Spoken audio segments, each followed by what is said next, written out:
Hello, morning. Have a blessed Sunday, everyone. Tabangan na lang tayo. Tabang pajak lang.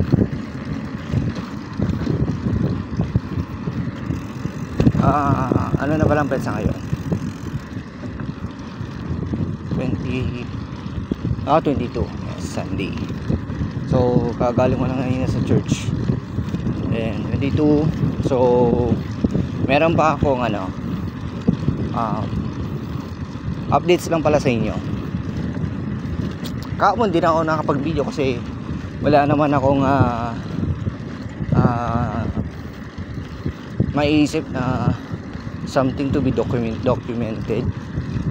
As usual pa rin, ganun pa rin naman ang mapapanood nyo sa video na dito na bibisikleta, ganun ta.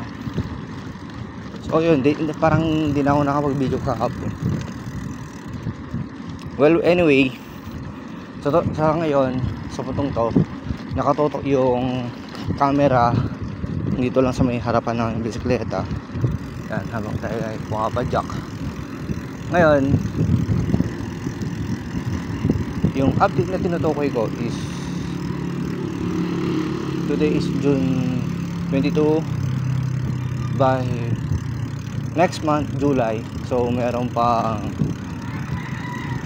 8 araw or 8 days yan bago matapos ang buwan na to. Kaya naman, as of update ko sa inyo na by next month siguro hindi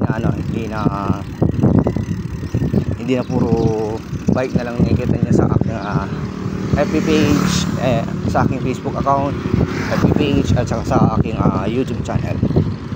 So makakapal na rin kayo ng mga takbo ko.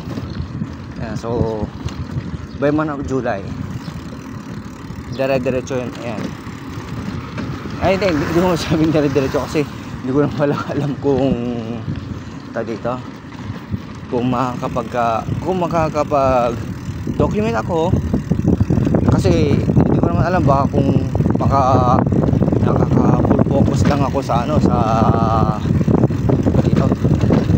kung naka full focus lang ako sa takbo, hindi ko may sipang mag video, hindi wala din lang.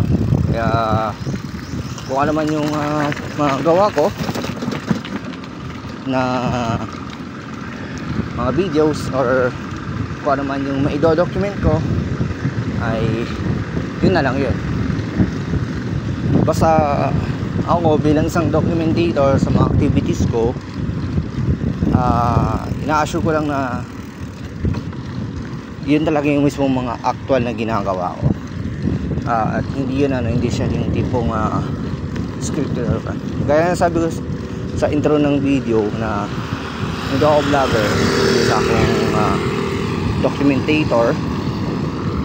Dino-document ko lang kung ano yung mga ginagawa ko, kasi gusto ko lang i-share, gusto ko lang ibahagi sa ganun mapanood nyo din naman, kahit man na walang ka-edit ng video, walang ka-whatever sa edit or kung ano man yan. Gusto ko lang ipakita kasi sa inyo kung ano yung talento na meron ako. Hanggang sa ngayon, aking itong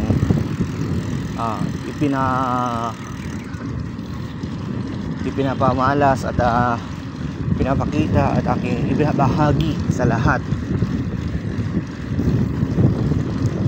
Kaya sana naway supportan nyo yung aking FB page at saka yung aking YouTube channel. Although alam kong mahirap ang umusad, pero mas mahirap ang umusad kapag wala kang sinisimulan. Kaya yun lamang po yung documents ko for this day. On training pa rin tayo. Next video po ulit, kita-kits sa yan. God bless po sa ating lahat.